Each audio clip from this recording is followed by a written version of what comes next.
शारदीय नवरात्रि की शुरुआत 15 अक्टूबर से हो रही है। नवरात्रि के इन 9 दिनों में देवी माँ के अलग अलग स्वरूपों की पूजा की जाती है। इसे दुर्गा पूजा या दुर्गोत्सव के रूप में भी जाना जाता है।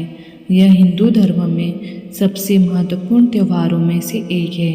यह त्यौहार माँ दुर्गा को समर्पित है। शारदीय नवरात्रि का त्यौहार आश्विन मास के शुक्ल पक्ष की प्रतिपदा से नवमी तक मनाई जाती है। नवरात्रि में दुर्गा माँ की विधिवत पूजा और हवन किया जाता है। पूजा पाठ में कोई दिक्कत न हो, इसके लिए जरूरी सामग्री अभी नोट कर लें। नवरात्रि की पूजन सामग्री।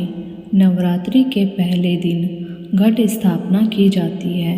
इसके लिए कलश स्थापना और माता के श्रृंगार की सारी सामग्री एकत्रित कर लें। माता रानी की पूजा में शंख, सिंदूर, रोली, मौली, कपूर, धूप, लाल पुष्प या पुष्पहार, सुपारी, साबुत, हल्दी की गांठ, पटरा, आसन, चौकी, पंचमेवा, जायफल, जावित्री, कमलगट्टा, नैवेद्य, बताशा, मधु, शक्कर, नारियल, गंगा जल आदि चीज़ों की आवश्यकता पड़ती है। इसलिए इन्हें नवरात्रि शुरू होने से पहले चीज़ों को घर में लाकर रख लें। कलश पर रखने के लिए पल्लव की जरूरत पड़ती है। इसे पंच पल्लव के नाम से भी जाना जाता है। पल्लव में पीपल, गूलर, अशोक, आम और वट के पत्ते होते हैं, जिनको कलश पर रखा जाता है।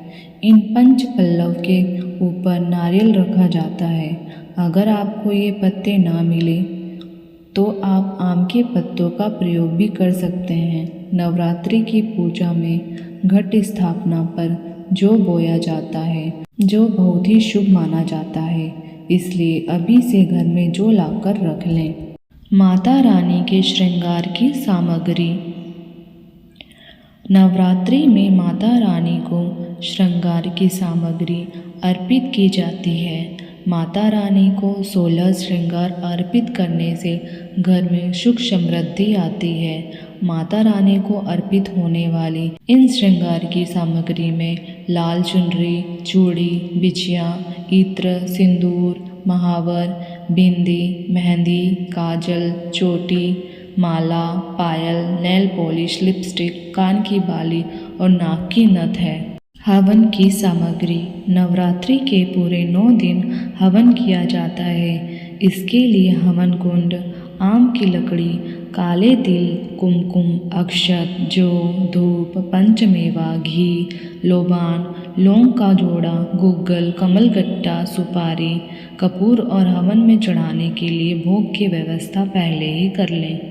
नवरात्रि पूजन विधि। सबसे पहले पूजा स्थल और माँ दुर्गा की प्रतिमा को गंगा जल से शुद्ध कर लेना चाहिए। इसके बाद माँ को अक्षत, सिंदूर, लाल पुष्प अर्पित करना चाहिए। माता रानी को फल और मिठाई अर्पित करनी चाहिए। इसके बाद धूप जलाकर पूजा की शुरुआत करें। नवरात्रि में दुर्गा सप्तशती का पाठ जरूर करना अति उत्तम माना गया है। मान्यता है कि माता रानी इससे शीघ्र प्रसन्न होती हैं और भक्तों पर अपनी कृपा बरसाती हैं। माता रानी की पूजा के बाद अंत में आरती जरूर करें। इस विधि से हर दिन माता के 9 अलग अलग स्वरूपों की पूजा करने से घर में सुख समृद्धि का आगमन होता है।